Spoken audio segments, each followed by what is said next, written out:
Welcome back everyone, this is the Kingdom Gamer bringing you part 4 to chapter 3. In the last part we have made it to Nell's forest and we found out that he no longer owns the forest. He lost it to a neighboring kingdom called GoldPaw.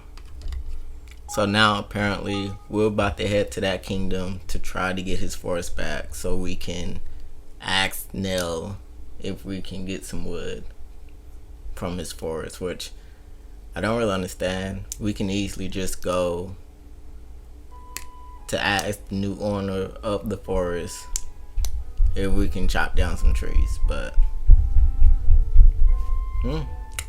it is what it is. So let's continue and see what happens.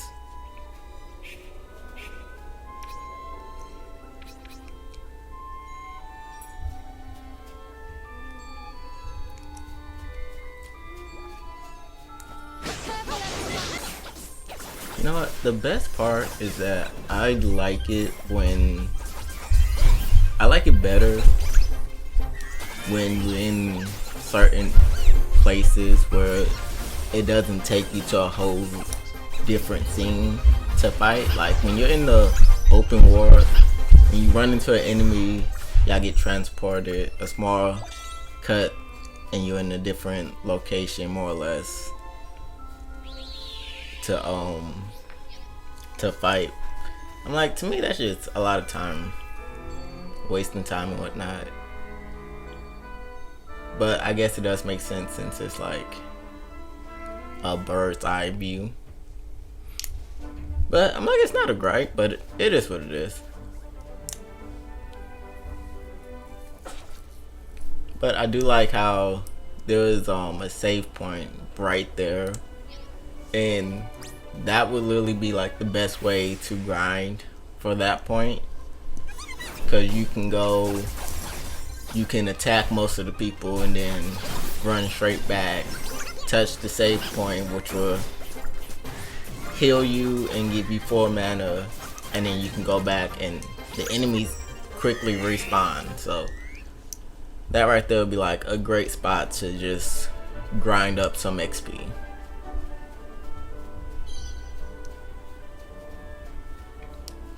So a part of me wants to explore more of the surrounding area, but I do know that we'll need more items, more abilities to explore properly. So I'm not for sure if I want to explore or just go ahead and head straight towards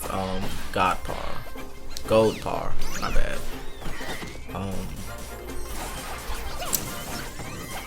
I don't know, I'm really debating about it. Cause I know in the oh wow, he is really trying to kill me with that cyclone attack.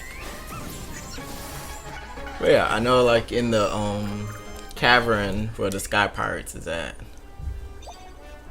there was an ability we had to acquire, a wind ability, to make the 4-leaf clovers spin so we can access more of that area. I'm pretty sure that's not the only magical ability we'll get to explore the land around us.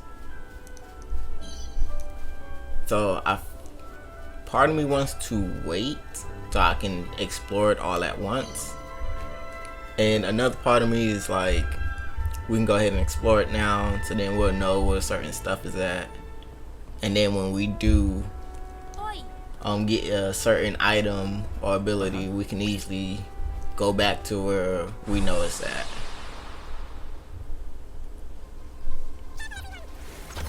But I'm really debating about it. I don't know, I guess we'll find out. We'll just play it by ear and see what happens.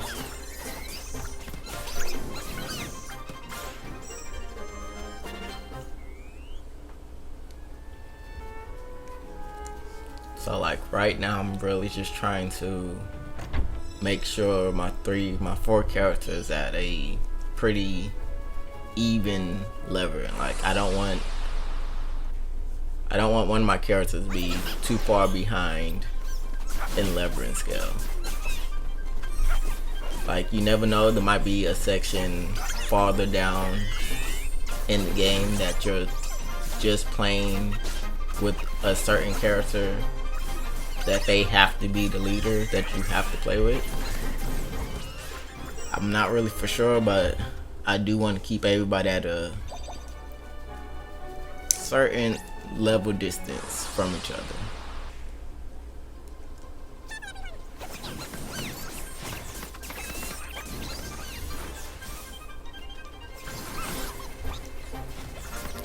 So I was told that the games have a scaling system that goes along with it, so you won't get too overpowered, which is neat. Like I said in the last episode, you don't want to have that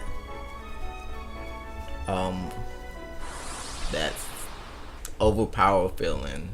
Like, it's good for a while, but that's not something you want to have throughout the whole game, because then they'll make the game pointless. Well, not pointless, but not as fun. Oh, there go another one of those enemies. Like, this thing is really hard to keep down since all it does is run. But seeing that it does drop a lot of mana. Oh, I actually killed it. Neat. It does drop a lot of mana, so I'm just gonna start shooting, sending a lot of shots at it and casting a lot of distance spells. Okay, now this guy gave me a little trouble last time, which I find interesting, as he never gave me trouble before. So really, I'm just trying to keep an eye out on his pattern and how many attacks what is and his range. Like, I really wasn't expecting his launch attack to actually hit me from that distance.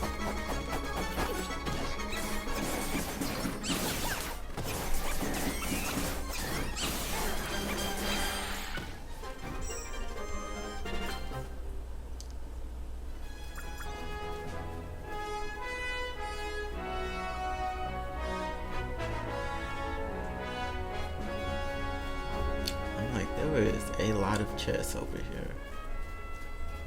Oh, there go one of those bigger enemies. I feel like I should be okay to take it on. I think most of my... yeah, just about everybody's at level 20. Besides her, she's sadly at level 16.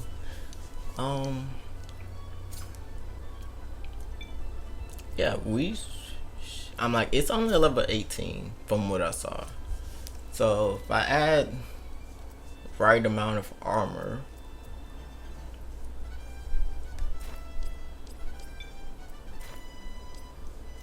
her dad is 18. Nah, I think I'm gonna attack it with this squad because, like I said before, she's the lowest level of the 4. He's like only 2 levels behind them, and they're both at the same level, so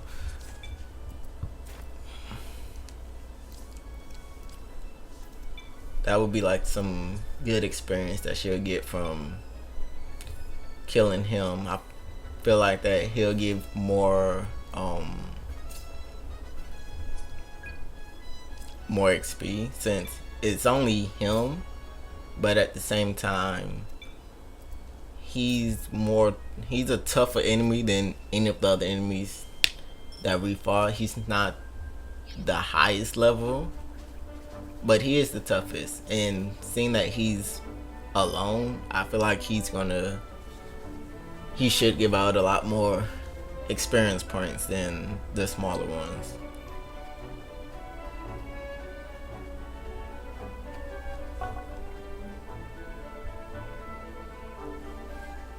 But since she's not as strong, I'm not going to control her. I'm trying to sneak up behind him, and that clearly did not work. As soon as I got behind him, he completely turned around.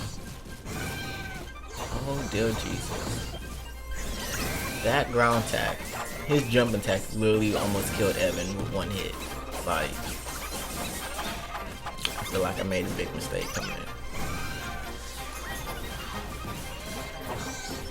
Alright, I'm gonna have to... Ooh. So we know that. Okay, so he also have a back kick and a poison paw as a counter from his Wow. I can't believe they literally did nothing. Saw him charging up that attack and just stood next to him. Come on, Evan. You're better than that. Alright. So, okay, so both of my teammates is down. I want to wait until like 2 of my teammates is down before I use an Angel Terror, because it brings back the whole party, which is basically acts like a Mega Phoenix down. But the only bad thing about it is that I feel like that would be a lot better if your fourth member can come after everybody else have died.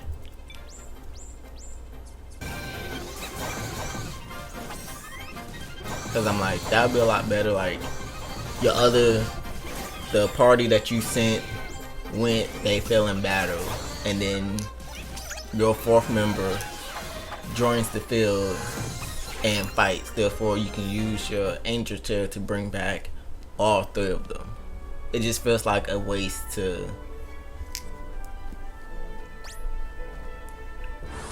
bring back 3 people, but you can only have 3 people on the field. And it's like, it's not like that once they're down after you finish the match, after you finish the fight, they come back to life. Like, they can be knocked out once the match is over.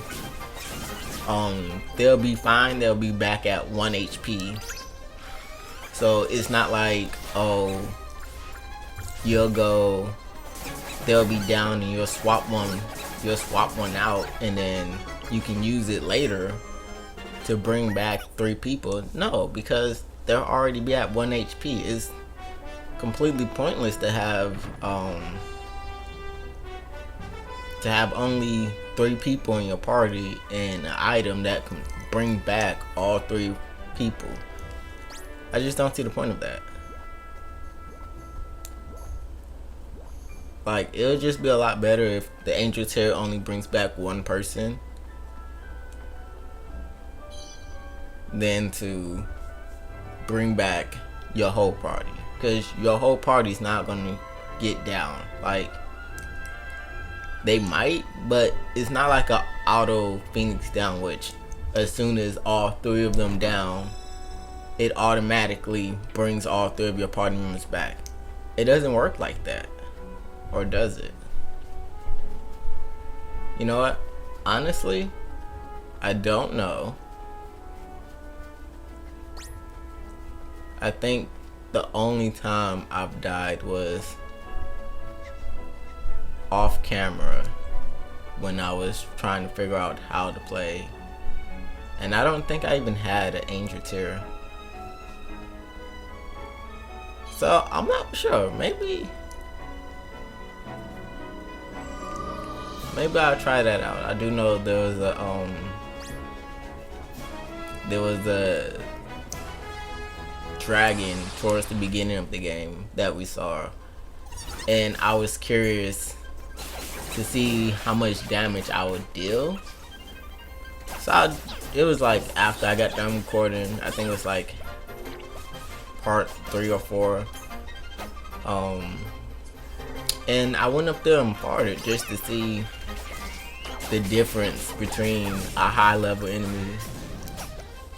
And yeah, my attack was like doing 0 Oh, well, no, it wasn't doing 0. Like, I literally expected that I'll be doing 0 damage, but no, it dropped down to 1 damage, and I was like, interesting.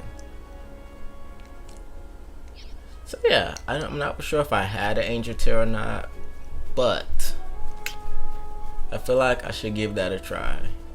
Cause if that's the case and it acts like a auto Phoenix down, well, in this case, auto Mega Phoenix down, and it brings back the whole party after you already died, after all 3 of y'all died, it would be a lot more useful than just, oh, 2 of my party members is down, let me go ahead and use this. Like, it doesn't even heal a little bit that of the party member that's still fighting.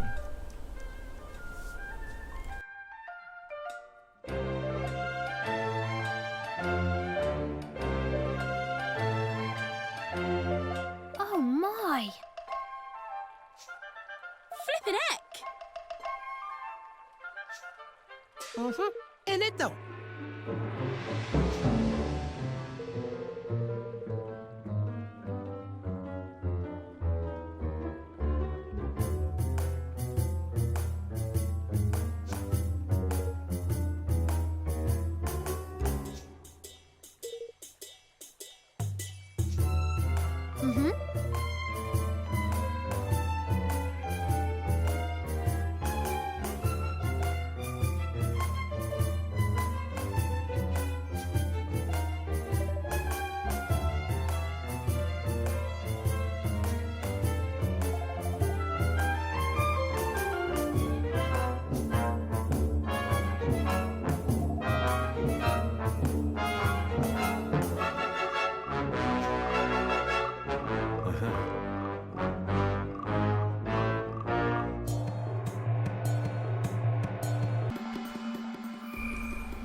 So GoldPaw is this really beautiful city. I'm like, it looks amazing. We know it's a gambling city, town, country. We know it's a gambling kingdom, and they do have casinos and other stuff, but I wish that the title of the chapter wasn't so, what's the word I'm looking for, was more vague. Like, chapter 3 is the town that tempted fate, kind of making it seem like the town is up to no good just by the title. So now I'm just curious about how exactly are they tempting fate. Like, we're gonna talk to, of course, like always, we're gonna talk to just about everybody we can find on our way up to the palace. Wow, this one kingdom have like a lot of fast travel spots inside of it. And it's pretty big. Okay, so I see the point. The only thing with that is I think the fast travel actually have a small cutscene, so I don't know. And the town is not really huge, but I feel like fast traveling throughout the town is going to take more time than it would just walking there, depending on how fast the load times are, if there are any load times to begin with. So without making any detours, we headed straight to the palace.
What?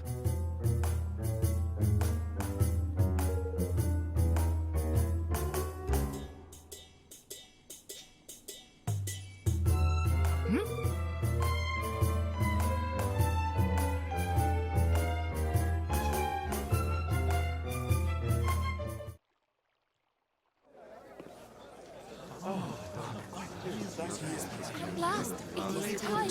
What number will she roll? Low number one, please be a one. I can hardly bet in luck. Lady of Fortune, may luck be on our side this month. Ha!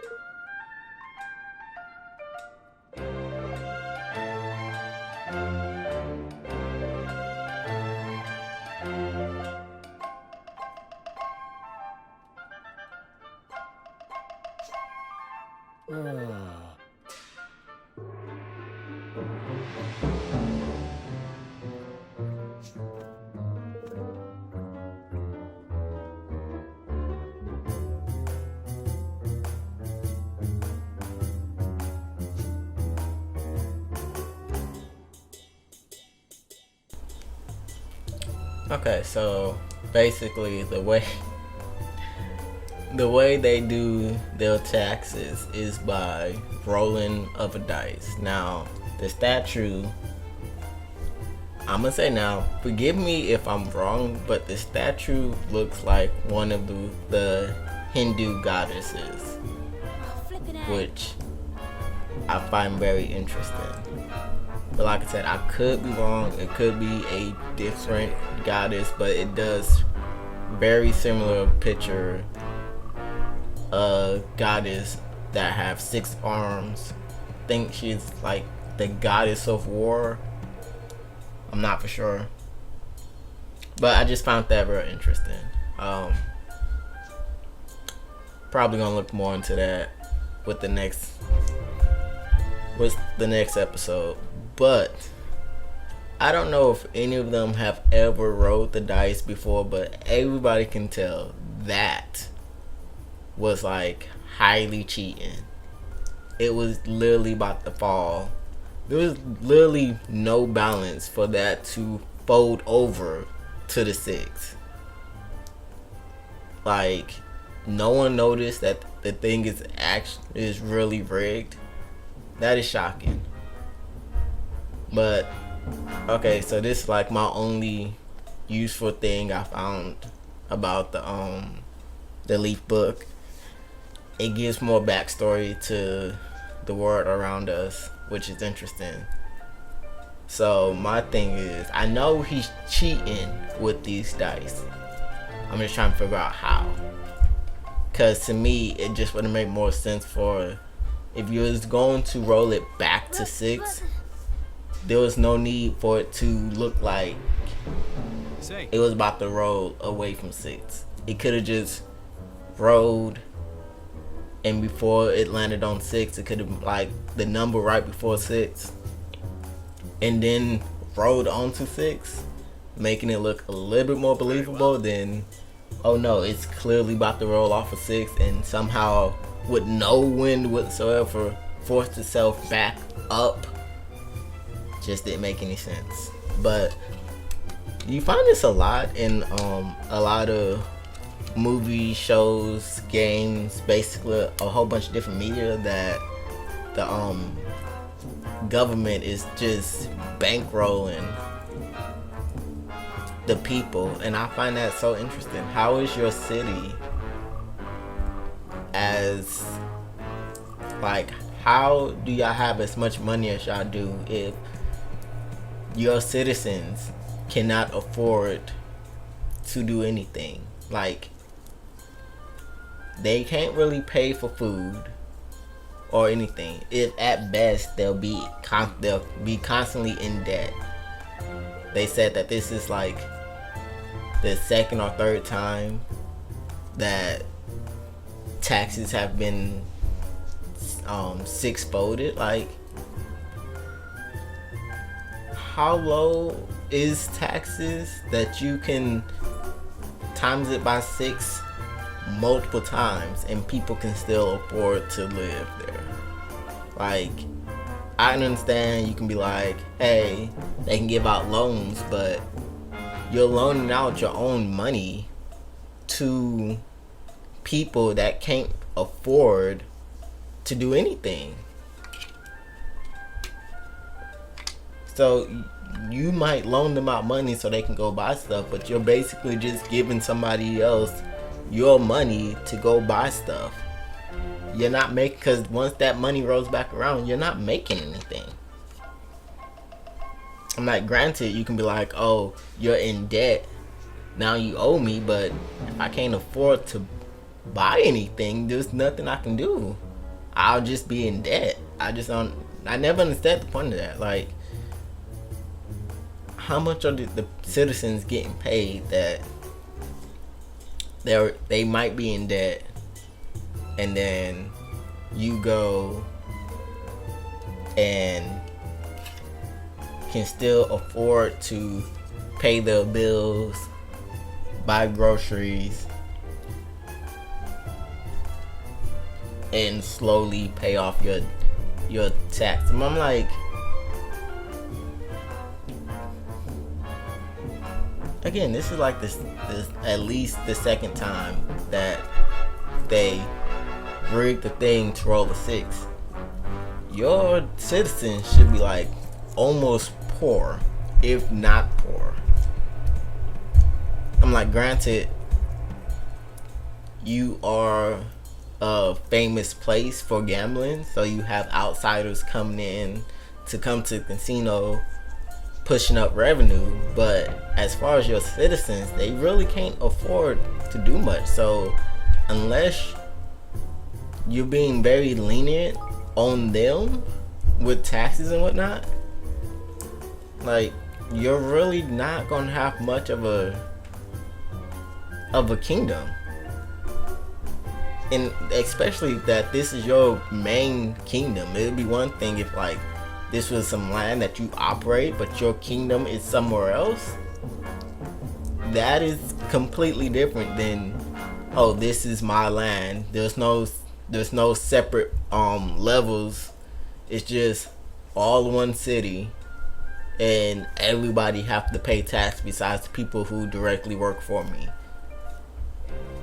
But I don't know. That's government and politics stuff that never really made sense to me.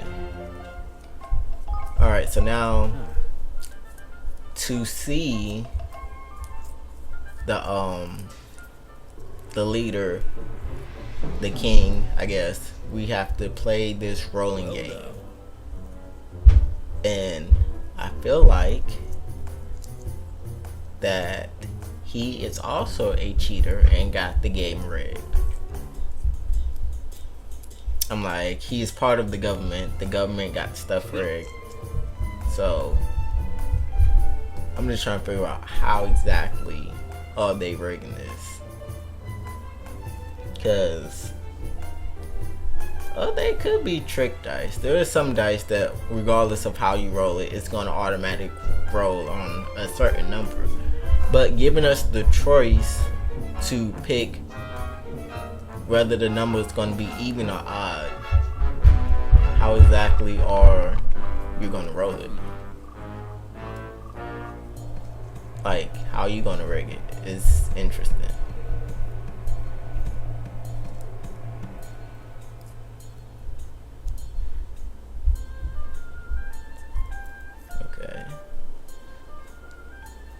Okay, so we got a little. So red is 11 or higher. Black is 10 or lower. Very well.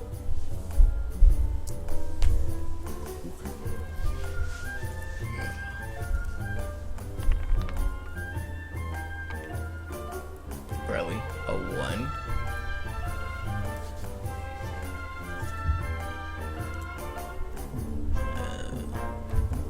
Okay, so he rose again, like, Um, then again, we never saw his left hand. So his left hand could be manipulating the dice with a button or some sort for each dice. Because I find it hard to believe that you have the stuff rigged, but it's not rigged enough that you're always going to win. Hey. Because even with that, you can roll 2 dices and it could easily be above 11. In which case, regardless, you're already gonna lose. See, this, it's a 2. This is hilarious. Alright, so this seems like an easy one.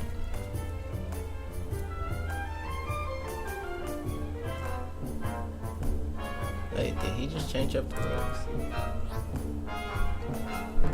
He literally changed up the rules.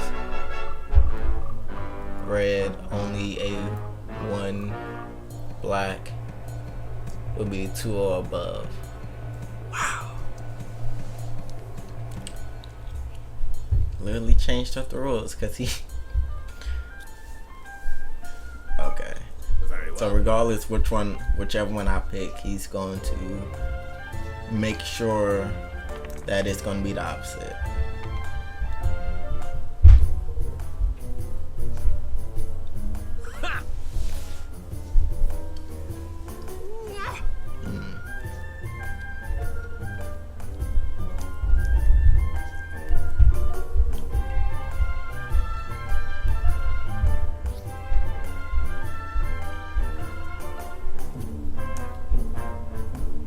I find it funny how like they're forcing us to continue. So it technically doesn't matter which one we pick. We have no choice but to continue down this rabbit hole.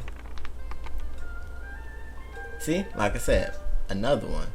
Right now, it is above. Very well. So now we gotta guess if the next dice is gonna be above 5 or below 5.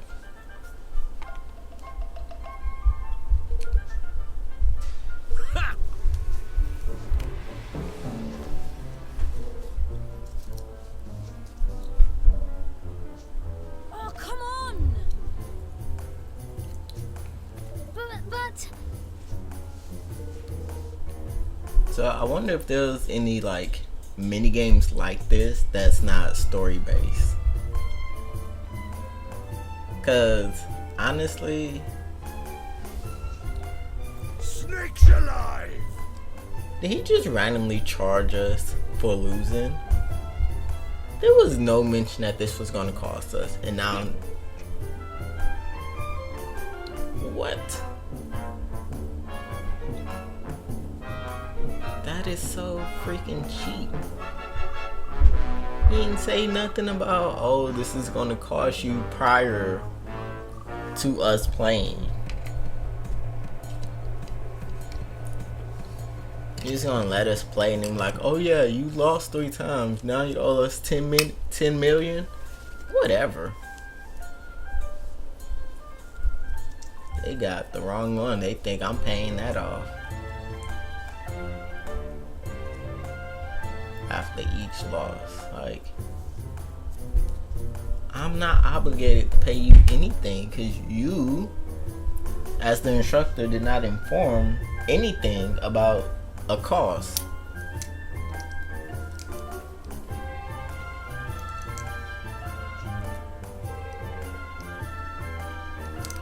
Talk about I'm in debt. You would never get that money. Oh my. See? Now you cheated the wrong person. Very well. About to go and find out how you are cheating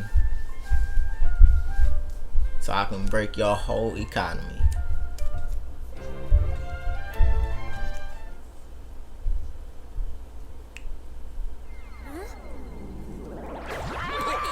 Okay, is that like a magical summoning thing?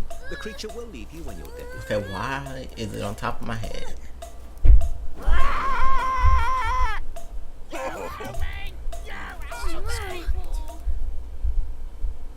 This thing already sounds annoying.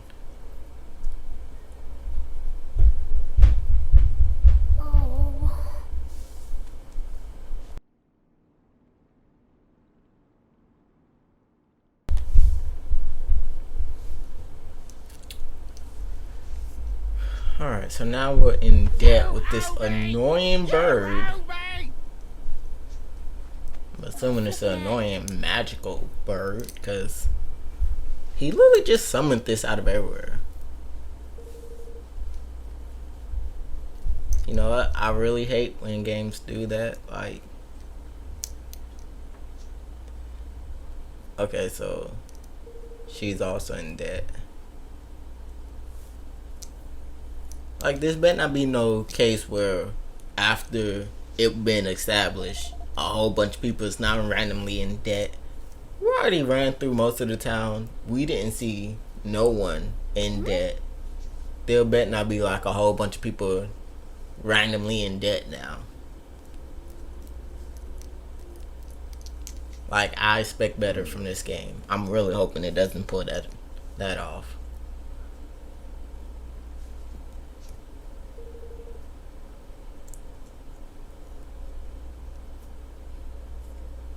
And it's funny how the American knows that.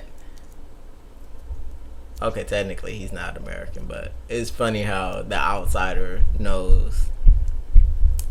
Have a feeling that they've been cheating the whole time.